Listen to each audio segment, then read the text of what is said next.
Olá, seja muito bem-vindo ao Panorama, um programa da TV Assembleia de Minas Gerais.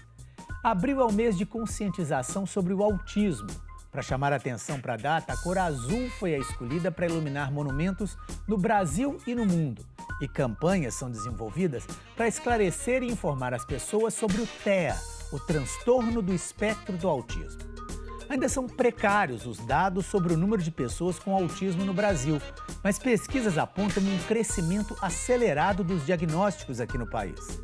Quem está dentro do chamado espectro autista pode apresentar diferentes tipos de dificuldades, de comunicação e interação social, padrões repetitivos de comportamento e interesses ou alterações de sensibilidade.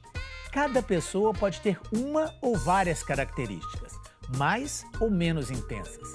As políticas voltadas às pessoas com o transtorno do espectro autista são o tema do Panorama que começa agora.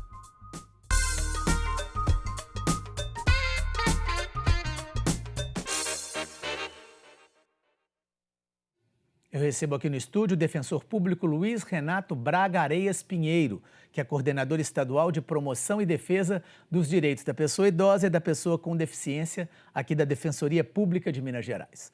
Luiz Renato, muitíssimo obrigado pela sua presença. Obrigado, Fernando. É um prazer estar aqui novamente. Luiz Renato, eu queria começar te perguntando o seguinte. Você, além de coordenar essa área toda na Defensoria, você também tem um filho, né, que é o Rafa, que já tem 10 anos, não é isso? Está com 11. Já fez 11 anos e está dentro desse transtorno do espectro autista. Eu queria saber de você, inicialmente, como é que foi para perceber que ele poderia estar dentro desse espectro e como é que foi para conseguir o diagnóstico definitivo? É uma coisa complicada, é uma coisa que se percebe? Como é que é essa questão? Boa pergunta, Fernando. Isso depende muito de cada pessoa, né? De cada criança com autismo, de cada indivíduo com autismo, porque o autismo ele tem os níveis e tem as modalidades. Então, no caso do Rafael, ele é um autismo mais clássico. Então, por volta de 2 anos e meio de idade, antes ele começou a falar, ele teve o que a gente fala de uma poda neuronal, que é uma regressão, e não caminhou com a fala, sabe? Não continuou com a fala. E aí a gente colocou ele na escola um pouco mais cedo, para ver essa questão se desenvolvia e tudo, com orientação dos médicos e tudo. Mas não houve esse desenvolvimento da fala na escola e vieram outros comportamentos. Ele ficava mais quieto, mais no canto dele. Foi quando a gente procurou o médico e ele deu o diagnóstico para a gente. Olha, ele está no transtorno do espectro autista. No caso do Rafa, foi mais fácil identificar, porque ele tinha também algumas estereotipias, era um nível mais clássico. Mas não é sempre assim. Pois é, às vezes é mais difícil ter esse diagnóstico. Às vezes é mais difícil, porque o transtorno é um espectro, né? Como o próprio nome diz, o espectro é muito variado. Por exemplo, em meninas é mais difícil de se descobrir, porque há o mascaramento do que a gente fala de alguns sinais. Geralmente a mulher, né, o sexo feminino é mais comunicativo. Então depende de cada caso, depende dos níveis, das modalidades. Eu não gosto muito de classificar em níveis, mas a gente tem nível 1, nível 2, nível 3, o moderado, o grave e o inicial. Mas, assim, a depender da onde que essa pessoa está dentro do espectro, pode ser mais fácil ou mais difícil de diagnosticar. Mas é muito importante esse diagnóstico, é muito importante que ele seja precoce, para a gente já conseguir fazer as intervenções, porque as intervenções, no caso do autismo, com as terapias, ela é fundamental que ocorra o mais cedo possível, principalmente nas crianças, porque a gente tem o que a gente fala da janela de desenvolvimento, a plasticidade cerebral, né? Até os 14 anos, as crianças têm mais facilidade de fazer novas conjecturas neuronais, enfim, para poder desenvolver as questões que precisa melhorar no transtorno do espectro autista, principalmente a socialização, a fala, enfim. E essas perspectivas. Pois é, ao longo do tempo que você vem acompanhando, né, não só o seu filho, como desenvolvendo esse trabalho, o que você percebeu em termos de avanço, seja na legislação, seja no comportamento da sociedade, para encarar justamente essas pessoas e incluí-las, né, socialmente da melhor forma possível? Um avanço significativo foi a Lei Brasileira de Inclusão, né, que entrou em vigência em 2016, e a partir daí a gente tem enumerados vários direitos ligados à pessoa com deficiência, que abarca também a pessoa do transtorno do espectro autista, que é a Lei Berenice Piana, que é a Lei do Autismo, traz a referência de que a pessoa com autismo, para todos os efeitos legais, é considerada pessoa com deficiência, né, para efeitos dos direitos. Então, hoje a gente tem já um arcabouço legislativo muito forte. A gente tem uma convenção internacional também do direito da pessoa com deficiência, que é uma convenção da ONU, que foi ratificada no Brasil com status de emenda constitucional, quer dizer, tem força de norma constitucional, sobrepõe as outras leis todas. E a Lei Brasileira de Inclusão foi inspirada nessa convenção e trouxe, claro, outros direitos mais detalhados. Então, a gente tem um avanço legislativo muito forte, mas a gente está naquele desafio de que o cumprimento da lei seja voluntário, seja espontâneo por toda a sociedade, enfim, tanto as instituições públicas, instituições privadas e o cidadão como um todo. Pois é, a gente vai falar um pouquinho mais sobre isso justamente, porque nesse mês de conscientização sobre o autismo, uma série de atividades foram programadas aqui pela Assembleia para tratar desse tema. Você pode acompanhar cada uma delas através do portal da Assembleia na internet. E no ano passado, algumas leis entraram em vigor aqui em Minas para assegurar os direitos das pessoas com TEA. Vamos acompanhar a reportagem aqui do nosso colega Ricardo Beghini. As pessoas com transtorno do espectro autista podem apresentar algum grau de comprometimento no comportamento social, na comunicação e na linguagem. Num ambulatório do SUS, veio o diagnóstico para os 2 filhos do Maurício. Isso há cerca de 10 anos. De imediato foi um alívio, apesar da maioria das pessoas entrarem em luto quando recebe o diagnóstico. Eu não sabia, a gente sabia que não tinha um comportamento normal comparado com outras crianças. E a gente não sabia o que estava acontecendo. Então agora você já sabia o que estava acontecendo, então você já poderia procurar a solução para aquilo que você já sabia o nome, então agora era começar a trabalhar para melhorar a condição de vida dos meninos. E foi o que ele fez. Lutou por cidadania para as crianças. Hoje, Maxwell, de 17 anos, o mais velho, estuda em Florestal, região metropolitana de BH. É aluno do 3º ano do curso técnico em alimentos oferecido pela Universidade Federal de Viçosa. Atualmente eu tô de férias, estou aproveitando para dar uma descansar para depois começar a nova vida no 3º ano. 4 leis aprovadas aqui na Assembleia no 2º semestre do ano passado garantem direitos para cidadãos como o Maxwell. Uma delas cria o selo Empresa Amiga das Pessoas com Transtorno do Espectro Autista. É um reconhecimento público para quem adota políticas que incluem essa parcela da população no mercado de trabalho. A gente acredita no potencial dessas pessoas, né? Mas a gente precisa que as empresas tenham essa consciência, né? Que o poder público estimule, incentive, para que eles possam ter mais espaço. Luiz Renato, quais seriam hoje as dificuldades para uma pessoa do transtorno do espectro autista entrar no mercado de trabalho? Você acredita que uma lei como essa pode auxiliar? Acho que muito, né? E a gente já tem a lei de cotas, enfim, que se aplica também ao autismo, né, para as grandes empresas. Mas é importante a gente ter esses incentivos. Eu vi aí a questão do selo, né? Sim. Que a empresa recebe uma certificação. Isso é muito importante para você poder incentivar outras empresas nesse sentido. E a inclusão, seja da pessoa com autismo ou da pessoa com deficiência, ela é necessária que você tenha ela de forma real. Porque o que a gente verifica, e eu posso falar pela rede de proteção da pessoa com deficiência, que às vezes você tem empresa e chega ao absurdo de você contratar pela cota a pessoa com deficiência, mas às vezes ela nem trabalha fisicamente. Ela está em casa, recebe simplesmente para cumprir uma cota. E não é isso que a gente tem que fazer. A gente tem que trabalhar a conscientização dos outros servidores que vai trabalhar junto com essa pessoa do transtorno do espectro autista. Tem que entender sobre o autismo todo mundo da empresa. Porque o direito ao trabalho não é só receber a remuneração. O direito ao trabalho é um direito constitucional que a pessoa se sente plena, se sente feliz, se sente capaz, se sente produtiva. E a gente tem que ter essa conscientização, que o autismo não é doença, o autismo consegue se desenvolver, a pessoa com autismo consegue se desenvolver diante das terapias. E eu digo mais, muitos têm hiperfoco, que às vezes pode produzir muito mais do que uma pessoa que não tem o cérebro neuroatípico, que é o cérebro, por exemplo, da pessoa com autismo. Sei. Então a gente tem que acabar um pouco, Fernanda, com assistencialismo e colocar esse pessoal para produzir, que é isso que a gente quer. Né? A gente quer que as pessoas com autismo tenham a oportunidade de se desenvolver integralmente. E aí por isso que a gente precisa das terapias, precisa da saúde, para que eles possam chegar no mercado de trabalho em condição de exercer o seu trabalho de forma eficaz, em igualdade de condições com as outras pessoas. Pois é, você falou aí na questão da saúde, também na questão da escola, que às vezes é um outro problema, né? A gente fez um programa aqui há pouco tempo falando justamente da dificuldade das pessoas com deficiência em geral, das crianças e adolescentes, de entrarem nas escolas regulares, de serem incluídas, de conseguir aquele profissional justamente para acompanhá-la. Com as crianças e adolescentes do transtorno do espectro autista, isso acontece também com frequência? Chegam muitas queixas na Defensoria? Muito, muito. Em torno de 80% das demandas que a gente tem na Defensoria Especializada hoje em dia é em relação à educação. Então, você tem desde que você falou, né, a questão da negativa da matrícula, que é um absurdo. Todas as pessoas têm direito a estudar, o direito ao estudo, o direito à educação, o direito constitucional de todas as crianças. E eu falo que ainda mais em relação à pessoa do transtorno do espectro autista, a pessoa com deficiência, que eles têm prioridade no atendimento. Então, eles têm prioridade na educação. Mas, infelizmente, ainda acontece muita recusa de matrícula, que é uma atitude criminosa, está tipificado como crime. E não só a matrícula. Então, desde o acesso à escola, desde entrar na escola, e quando entra, a gente tem uma dificuldade. Às vezes, o estudante precisa de um apoio escolar e não tem.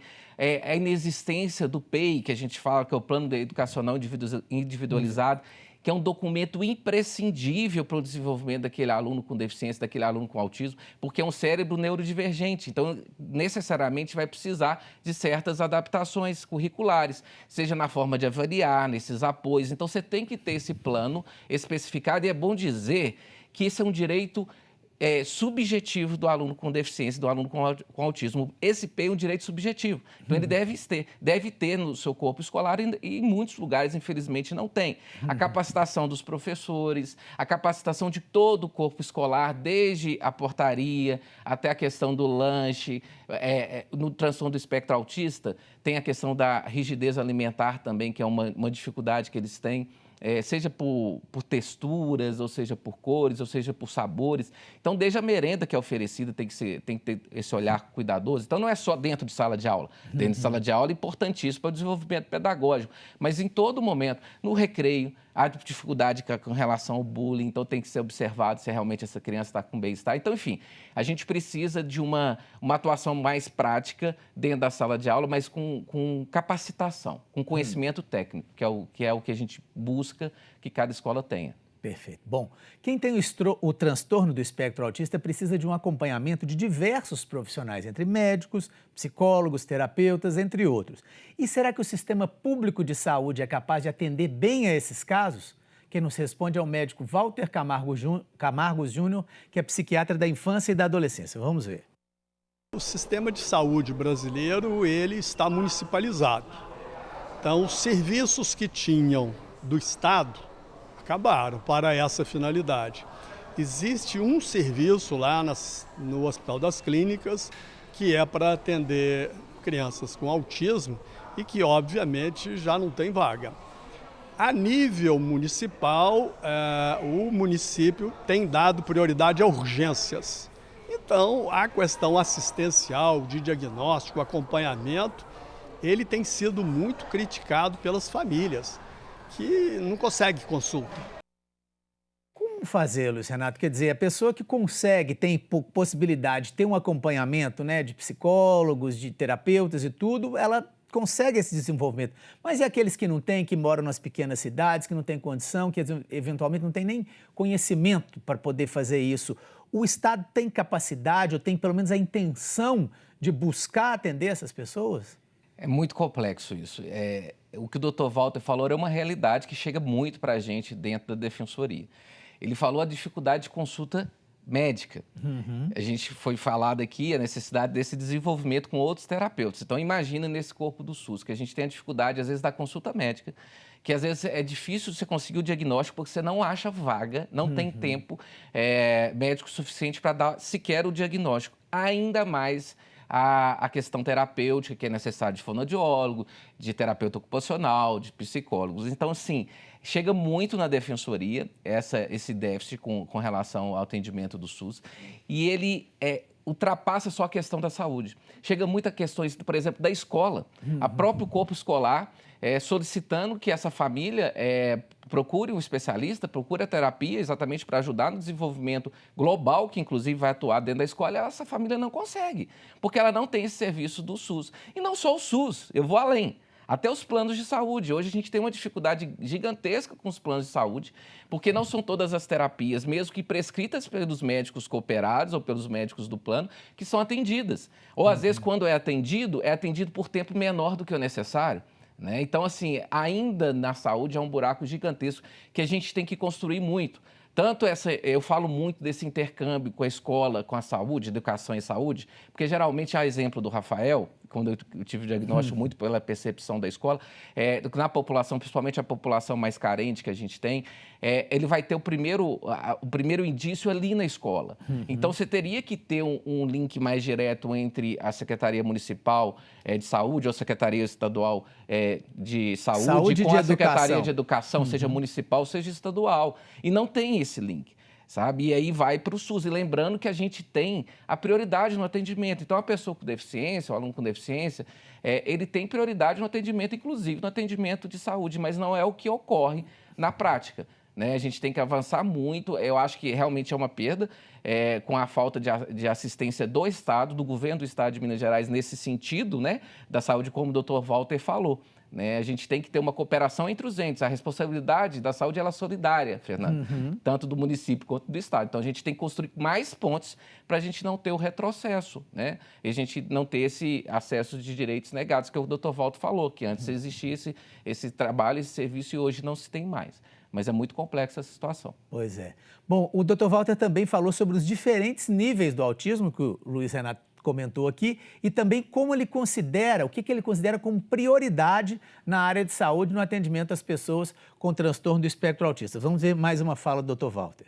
A classificação de níveis, ela ajuda a entender as necessidades das pessoas. Então, o nível 3 são equivalente ao autismo clássico antigo, que é um nível mais grave. Usualmente, a pessoa com nível 3, ela também tem deficiência intelectual mais grave. O nível 2 é um nível intermediário, onde a pessoa tem autonomia e capacidade de fazer coisas. E o nível 1 é de uma pouca necessidade de ajuda. Então, eu conheço muitas pessoas que estão no nível 1, inclusive sem diagnóstico aí no nosso país, andando e se relacionando com as pessoas, mesmo que se relacionando menos. Existe uma inversão de investimento financeiro, porque o Estado, sentido nos 3 níveis, ele investe na psiquiatria de adulto, quando na verdade deveria investir na psiquiatria da infância e da adolescência, porque o indivíduo, né, a criança com problema psiquiátrico, vai se tornar um adulto com problema psiquiátrico. E isso vai gerar não só problemas de saúde, como vai gerar problemas na assistência social e vai gerar problemas judiciais, ou seja, né, um custo muito mais elevado. Então, esse é o problema prioritário, é falta de perspectiva. Luiz Renato, como é que você vê essa questão realmente de uma atenção, às vezes, maior para a questão quando ela já está lá na frente e menos atenção para a questão das crianças, que, como você disse, se tiver um acompanhamento desde cedo, a qualidade de vida melhora bastante, né? Eu discordo parcialmente. Sem problema, do fica à Walter, vontade. No sentido que eu acho que está desassistido também. Também a parte dos adultos? Também a parte dos adultos, né? A parte das crianças é indiscutível que está desassistido. Até mesmo pelo que eu trouxe, né, da questão da saúde, que não há as terapias dentro da necessidade que precisa da intervenção, que a intervenção ela realmente precisa ser precoce, e você tem que desenvolver o máximo possível no curto período de tempo, igual eu falei, até por volta dos 14 anos, é onde a gente tem essa plasticidade mais aguçada, plasticidade cerebral mais aguçada, para você desenvolver o máximo essa pessoa com autismo. Então, ela está muito presente nessa primeira fase, mas também em relação aos adultos. A gente não tem esse serviço de constância, sabe? E há uma preocupação muito grande em relação ao transtorno do espectro autista quando a pessoa cresce. Né? Porque quando é criança, o povo fala, ainda é bonitinho, muita gente tem empatia, Mas quando cresce, não. As comorbidades vêm de forma mais fortes quando você não tem um tratamento precoce, como o Dr. Walter falou, por isso que eu discordo parcialmente, no sentido que eu sou um pouco mais pessimista do que ele, no sentido de estar desassistido para todo mundo. Sei. Eu acho que a gente não avançou da forma como a gente deveria. E isso eu falo com propriedade de caso da Defensoria, né? E dessa atuação nas palestras, nos eventos sociais que eu vou. Então, o cenário do desenvolvimento da saúde é muito precário. Em todos os níveis, como eu falei, não só no SUS, mas também no plano privado. Então, hoje, infelizmente, nesse país, se você não tiver condição financeira para pagar a terapia privada, que é muito caro, porque depende de uma especialização,